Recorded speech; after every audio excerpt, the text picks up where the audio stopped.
Hello guys, what's up? So in this quick video I'm going to show you how you can get this eye spider filter on Snapchat. So this is the filter. Okay, let me remove this first. Okay, so the filter is gone. So to get this filter on Snapchat, what you can do, you can visit this website. Link to this website I'll give in the description box below.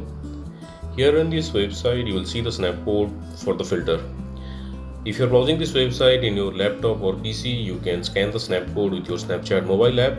And if you're browsing this website in your mobile, just tap on the snap code and open it with Snapchat.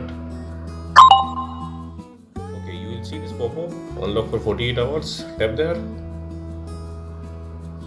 Okay, and that's it, you got the filter. So that's it guys, likewise you can get this eye spider filter on Snapchat. So thanks for watching the video guys, see you in the next video.